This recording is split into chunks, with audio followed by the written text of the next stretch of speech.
Welcome to my channel creative I 73 traditional dish cooking. আমি আজকে মশলা mushroom তোমাদের সামনে তুলে ধরছি। সেটা কমপ্লিটলি নিরামিষ। সেই ছাতার মতো দেখতে বড় মাশরুমটাকে আমি ছোটো ছোটো করে পিস করে কেটে নিয়েছি, সাথে নিয়েছে আলু ছোটো ছোটো করে কেটে নিয়েছি। তারপর সেই মাশরুমটাকে আমি একটু অল্প গরম জলে বয়েল করে নিলাম যাতে কোনো জার্ম না থাকে।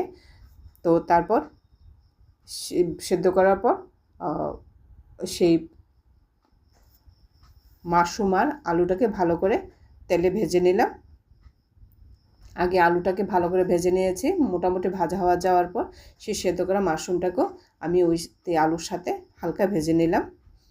আর তারপর সেই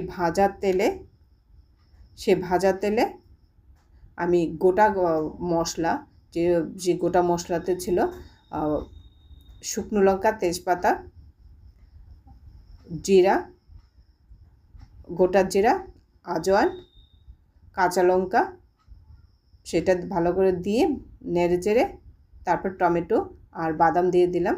বাদাম দিয়ে ভালো করে নেড়ে তারপর যে গুঁড়া মশলাগুলো ছিল সেটাকে একসাথে পেস্ট বানিয়ে নিলাম। পেস্ট বানিয়ে নিয়ে সেটা সেই মশলার মধ্যে দিয়ে ভালো করে ভেজে নিলাম। ভেজে নিয়ে তারপর ভেজে রাখা আলু আর মাশরুম দিয়ে দিলাম। এর আগে আমি মশলাটা ভাজার সময় ঘি দিয়েছিলাম।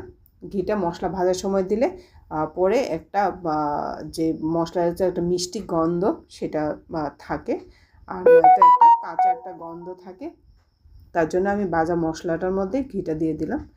তারপর সেই মশলাটা ভাজা হয়ে যখন তেলটা ছাড়লো তখন ভেজে রাখা মাশরুম আর আলু দিয়ে দিলাম। দিয়ে আবার একটু ভালো করে নেড়ে চেড়ে তারপর পরিমাণ মতো জল দিলাম। যেহেতু একটু মশলা মাশরুম, এখানে জলের পরিমাণটা কম থাকবে, তেলের পরিমাণটা একটু বেশি থাকবে। তো সেটা ভালো করে ভেজে নিয়ে মশলার সাথে নাড়ে চেড়ে অল্প পরিমাণ জল দিয়ে সেটাকে আবার একটু সুন্দর করে ভেজে নিলাম। ভেজে নিয়ে তারপর সেটা তোমাদের প্লেটে তুলে দেখালাম কেমন হয়েছে। আর রান্নাটা সত্যি খুব দারুণ হয়েছিল। আর আমরা সবাই তো পেঁয়াজ, রসুন, বাদাম বিভিন্ন রকম বেটে টেটে করি। তোমরা এরকমভাবে সিম্পলভাবে খেয়ে দেখো, দুর্দান্ত লাগে নিরামিষ মাশরুম। আর আমার রেসিপি তোমাদের ভালো লাগলে আমার চ্যানেলটাকে সাবস্ক্রাইব করবে, বেল আইকনটাকে টাচ করে যাবে যাতে নেক্সট ভিডিও পেতে সুবিধা হয়। আর লাইক, শেয়ার, কমেন্ট করবে। আরও নতুন নতুন রেসিপি পেতে আমার সাথে জুড়ে থাকবে। টাটা, সবাই ভালো থাকবে।